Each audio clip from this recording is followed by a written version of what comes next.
यह प्रतीक है बुद्ध के धम्म के सिद्धांतों का। बुद्ध का धम्म हमें क्या सीख देता है? यह निर्माण किसी भी कार्य नहीं आएगा। हम लोग यहाँ देख रहे हैं, मनमोहक दृश्य लग रहा है, बहुत अच्छा निर्माण हुआ है, बहुत ऊंचा स्तूप बनाया है, बहुत महंगा पत्थर लगा है, बहुत सुंदर है। इन बातों से व्यक्ति के व्यवहार में कोई परिवर्तन नहीं होने वाला है। लेकिन बुद्ध के धम्म के जो सिद्धांत हैं, बुद्ध के धम्म के जो तत्व हैं, यदि उन पर आचरण कोई भी व्यक्ति करे तो उसके भीतर की सुंदरता बिल्कुल वैसी ही हो जाएगी। कभी भी किसी भी व्यक्ति को कोई कष्ट हुआ या उसने कुछ भी हरकत की जिसका इम्पैक्ट दूसरों के ऊपर नकारात्मक रूप से पड़ता है, तो वह सीधे तौर पर उसके लिए दूसरों को ही दोषी ठहराता है, अपने आप को उस बात के लिए कभी भी दोषी नहीं ठहराता है। उदाहरण के लिए हम देख सकते हैं कि किसी ने मुझे गाली दी तो मुझे क्रोध आया, तो कोई भी व्यक्ति, इस दुनिया का हर व्यक्ति, लगभग हर व्यक्ति इस दुनिया का उसको आए हुए क्रोध के लिए अपने आप को कभी भी दोषी नहीं ठहराता है, कभी भी अपने आप को दोषी नहीं मानता है, बल्कि गाली देने वाले को दोषी मानता है। वह यही कहेगा कि उसने मुझे गाली दी इसलिए मुझे क्रोध आया। लेकिन बुद्ध कहते हैं कि क्रोध उसने गाली दी इसलिए नहीं आया, क्रोध क्योंकि तुम्हारे भीतर था, तुम्हारे भीतर की चीज़ थी, इसलिए तुम्हें क्रोध आया। कि दुनिया को जीतने की चाह रखने वालों, सबसे पहले आप अपने आप को जीत डालो।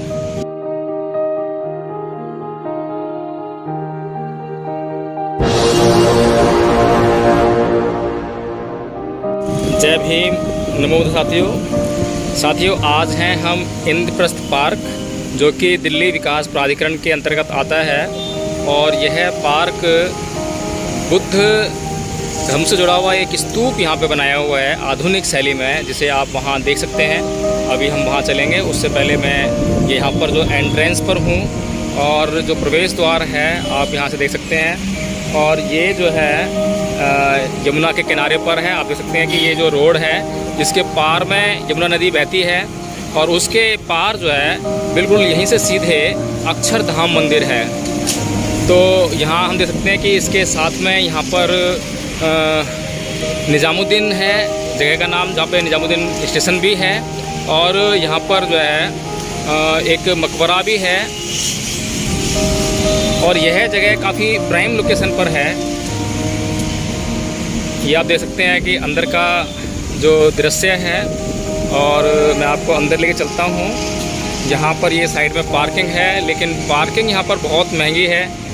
40 रुपया प्रति घंटा के हिसाब से यहाँ पार्किंग है। और ये पार्किंग क्यों महंगी है ये पता नहीं हमें, लेकिन पार्किंग बहुत महंगी है यहाँ पर। और जितने भी हमारे जो धर्म से जुड़े हुए स्थल हैं, बौद्ध धर्म से जुड़े हुए स्थल हैं, वहाँ पर कुछ ना कुछ ऐसी परेशानियाँ अवश्य होती हैं जिनके कारण वहाँ पर लोग जो हैं या तो कम आते हैं या फिर कुछ पार्टिकुलर वर्ग के लोग ही आते हैं। आप यहाँ देख सकते हैं कि इस पार्क के बारे में कुछ इन्फॉर्मेशन दी हुई है, और इसमें लिखा हुआ है कि इस पार्क का जो क्षेत्रफल है वो 70.52 एकड़ है। और चेतावनी भी यहाँ पे प्रदर्शित की गई है, जिसमें कि पार्क के रखरखाव से संबंधित चेतावनी है कि क्या करना चाहिए और क्या नहीं करना चाहिए, खेलकूद में क्या आप कर सकते हैं और क्या आप नहीं कर सकते हैं। ये उधर में मंदिर है, अभी हम चलेंगे यहाँ पर। और ये आपको जो है पूरा पार्क जो है बहुत लंबा चौड़ा पार्क है।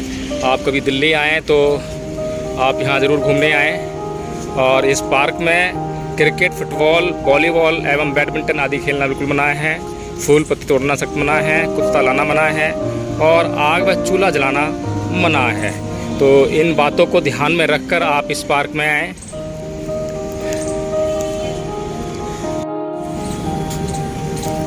आप देख सकते हैं कि यहाँ पर कैंटीन भी है और बच्चों के लिए कुछ झूले भी लगे हुए हैं।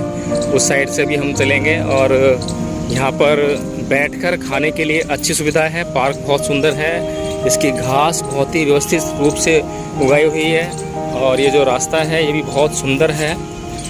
आप देख सकते हैं चारों तरफ किस तरह से एक सुंदर उपवन का यहाँ पे निर्माण किया गया है।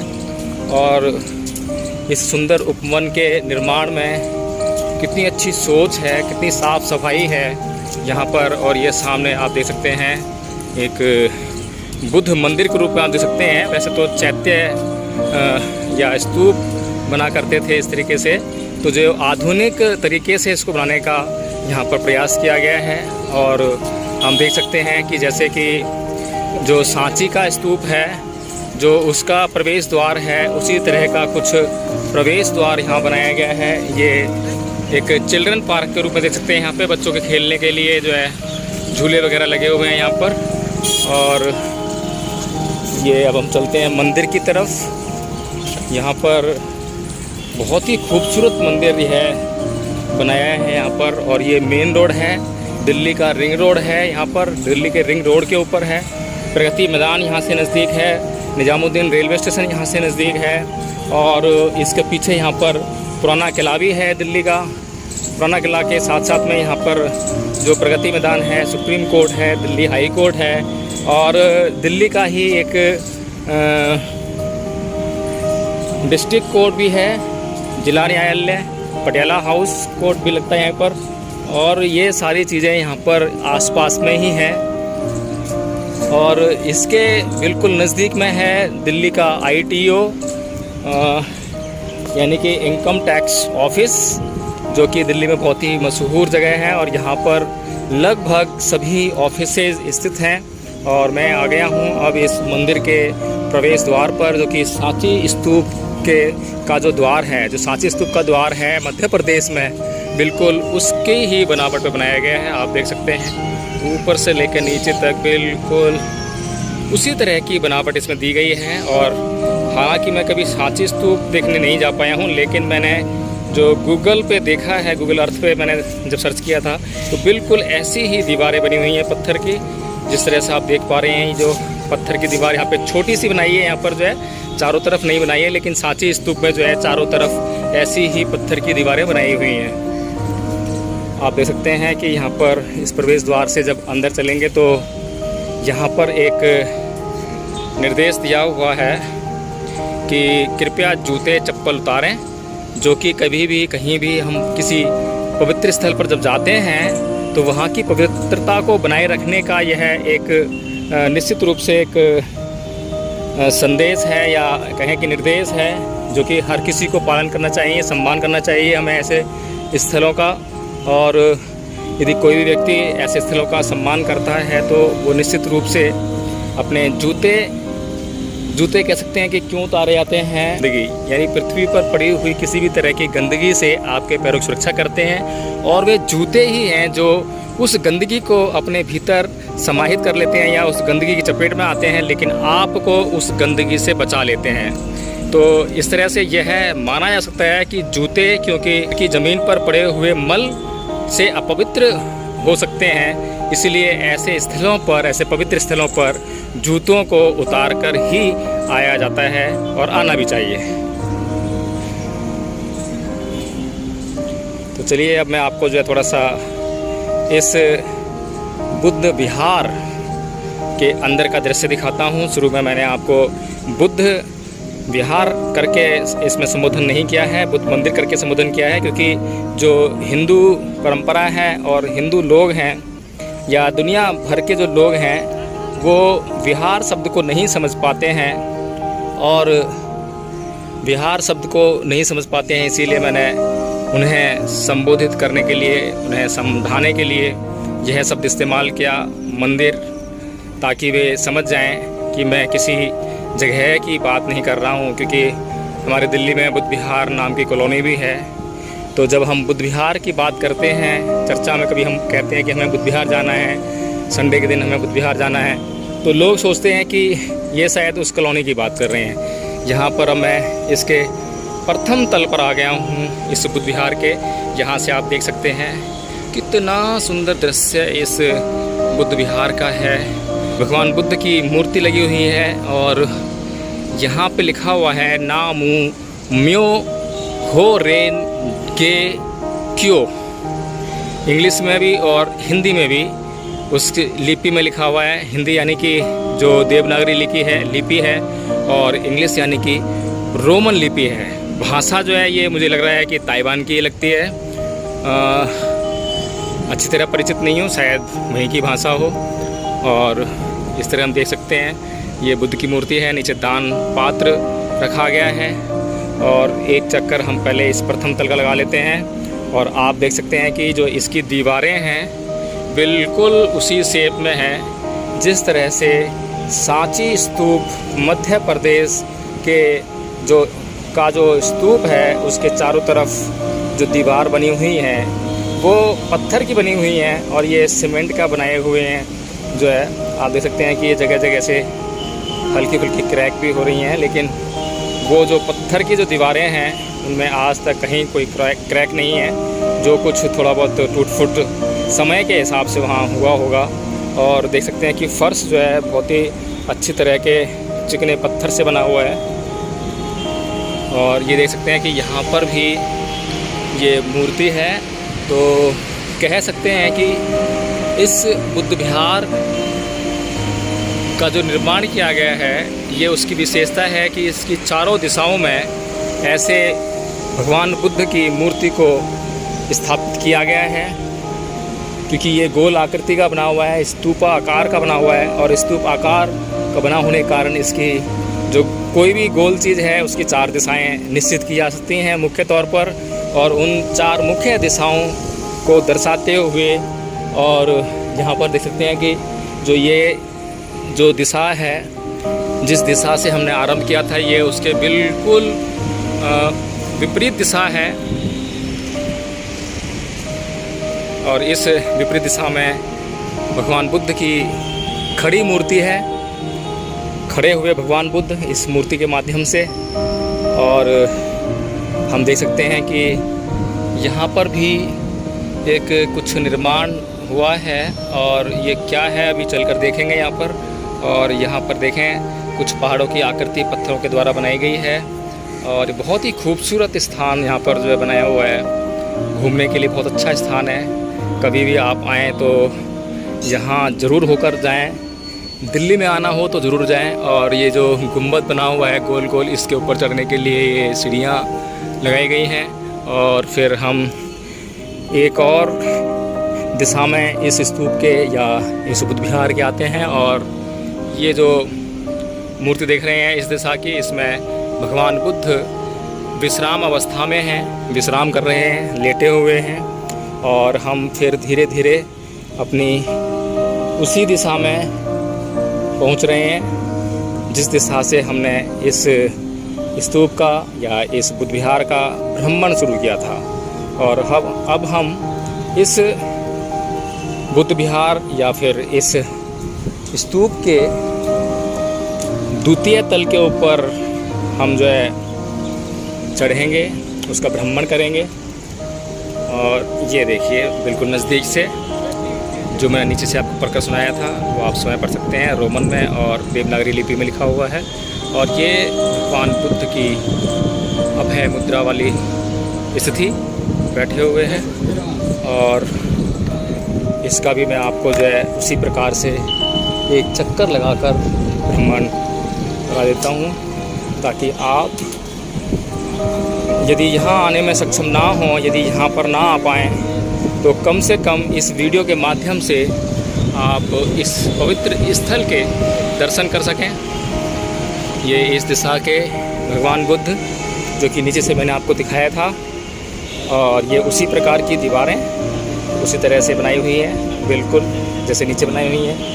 पूरे बुद्ध विहार का जो निर्माण है वो एक ही दिशा में किया गया है, एक ही पैटर्न पर किया गया है। और पूरा का पूरा पैटर्न जो है, जहाँ तक मुझे लगता है, क्योंकि मैं अभी तक मध्य प्रदेश के सांची स्तूप पे नहीं गया हूँ, वहाँ मैंने भ्रमण नहीं किया है, देख नहीं पाया हूँ, लेकिन मुझे लगता है कि बिल्कुल हूबहू उसी की आकृति का, उसी का पैटर्न अपनाया गया है। और आप देख सकते हैं ये कितना संगमरमर का जो पत्थर है, पूरे स्तूप में जो है ये संगमरमर का पत्थर इस्तेमाल किया गया है। जो स्तूप हुआ करते थे या चैत्य हुआ करते थे, वहाँ पर किसी न किसी भिक्खु के कुछ अवशेष या धातु जिसे कहते हैं वो रखी जाती थी, और उनके ऊपर उस चैत्य का या स्तूप का निर्माण किया जाता था, उनको सजोने के लिए या उनके संरक्षण के लिए उस धातु के। लेकिन यहाँ पर ऐसा कुछ शायद नहीं लगता है कि इस तरीके से कुछ इस उद्देश्य से कुछ निर्माण किया गया होगा, लेकिन हम यह जान सकते हैं, देख सकते हैं, क्योंकि आधुनिक युग है। अब उस प्रकार के भिक्खु हमें नहीं मिलते हैं जिस प्रकार के भिक्खु पहले हुआ करते थे, निर्वाण प्राप्त भिक्खु। आज निब्बान प्राप्त भिक्खुओं की संख्या बहुत कम है, क्योंकि आज दुनिया में भौतिकवाद की चकाचौंध है और जो भौतिकवाद है उसकी अंधी दौड़ में लोग शामिल होने के लिए एक रेस लगा रहे हैं। उस दौड़ में हर कोई अपने आप को आगे रखना चाहता है, उसमें जीतना चाहता है और दुनिया को जीतने का तो ख्वाब हर कोई रखता है, लेकिन अपने आप को जीतने के बारे में कोई शायद ही सोचता हो। और बुद्ध के धम्म का जो मार्ग है वो इसी दिशा में इस दुनिया के मनुष्यों का मार्गदर्शन करता है कि दुनिया को जीतने की चाह रखने वालों, सबसे पहले आप अपने आप को जीत डालो, या अपने आप को जीत कर बताओ तो फिर लगे कि हाँ आपने कुछ जीता है, या फिर अपने आप को जीत लो तो फिर लगेगा कि हाँ आप कुछ जीत सकते हो। जो व्यक्ति अपने पास में, जो उसके नज़दीक है, जो उसके समक्ष है, जो उसके पास है, जो उसे ना जीत सके, और जो दूर की चीज़ें हैं, दूर की वस्तुएं हैं, दूर के मनुष्य हैं, दूसरे मनुष्य हैं, उनको जीतने की बात करे तो बिल्कुल बेईमानी भरी बात है, झूठ है, और झूठ के अतिरिक्त कुछ नहीं है। जिस व्यक्ति ने अपने आप को जीत लिया वह सभी को जीत सकता है। और हम ये देखते भी हैं कि आज पूरे संसार में जो नाना प्रकार के दुख हैं, उन दुखों का जो आगाज़ होता है वो अपने से होता है, क्योंकि तथागत बुद्ध ने भी कहा है कि ना परे संग विलोमानी, ना परे संग कदा कतंग, अतनो वे अवेख्य कतानी अकतानी च। अर्थात व्यक्ति ना तो दूसरों के करने को देखे और ना ही व्यक्ति दूसरों की ना करने को देखे, लेकिन व्यक्ति स्वयं क्या करता है और क्या नहीं करता है उसको ज़रूर देखे, क्योंकि सब कुछ स्वयं से शुरू होता है। इसीलिए बुद्ध ने कहा कि अत्त दीपो भव, कि स्वयं अपना दीपक बनिए। यदि आप स्वयं अपना दीपक बनेंगे तो अपने आप को तो प्रकाशित करेंगे ही, दूसरों को भी प्रकाशवान करने का काम करेंगे, जो कि अति महत्वपूर्ण कार्य है। इसी प्रकार हम देखते हैं कि संसार के जितने भी व्यक्ति हैं, आप खुद भी देख सकते हैं, कभी भी आप जांच कीजिए, किसी से भी बात कीजिए, कभी भी किसी भी व्यक्ति को कोई कष्ट हुआ या उसने कुछ भी हरकत की जिसका इम्पैक्ट दूसरों के ऊपर नकारात्मक रूप से पड़ता है, तो वह सीधे तौर पर उसके लिए दूसरों को ही दोषी ठहराता है, अपने आप को उस बात के लिए कभी भी दोषी नहीं ठहराता है। उदाहरण के लिए हम देख सकते हैं कि किसी ने मुझे गाली दी तो मुझे क्रोध आया, तो कोई भी व्यक्ति, इस दुनिया का हर व्यक्ति, लगभग हर व्यक्ति इस दुनिया का उसको आए हुए क्रोध के लिए अपने आप को कभी भी दोषी नहीं ठहराता है, कभी भी अपने आप को दोषी नहीं मानता है, बल्कि गाली देने वाले को दोषी मानता है। वह यही कहेगा कि उसने मुझे गाली दी इसलिए मुझे क्रोध आया। लेकिन बुद्ध कहते हैं कि क्रोध उसने गाली दी इसलिए नहीं आया, क्रोध क्योंकि तुम्हारे भीतर था, तुम्हारे भीतर की चीज़ थी, इसलिए तुम्हें क्रोध आया। तो साथियों, ये जो बुद्ध के धम्म का प्रतीक है, यह प्रतीक सिर्फ एक बुद्ध विहार का निर्माण मात्र नहीं, यह प्रतीक है बुद्ध के धम्म के सिद्धांतों का। बुद्ध का धम्म हमें क्या सीख देता है। यह निर्माण किसी भी कार्य नहीं आएगा। हम लोग यहाँ देख रहे हैं, मनमोहक दृश्य लग रहा है, बहुत अच्छा निर्माण हुआ है, बहुत ऊंचा स्तूप बनाया है, बहुत महंगा पत्थर लगा है, बहुत सुंदर है। इन बातों से व्यक्ति के व्यवहार में कोई परिवर्तन नहीं होने वाला है, लेकिन बुद्ध के धम्म के जो सिद्धांत हैं, बुद्ध के धम्म के जो तत्व हैं, यदि उन पर आचरण कोई भी व्यक्ति करे तो उसके भीतर की सुंदरता बिल्कुल वैसी ही हो जाएगी जिस तरीके से कि ये सुंदर स्तूप, जिसमें आपको कहीं से भी कोई खोट, कोई दोष नज़र नहीं आ रहा होगा। इसी तरह से आपका चित्त अगर हो जाए तो आपके भीतर की सुंदरता भी उसी तरह बढ़ जाएगी।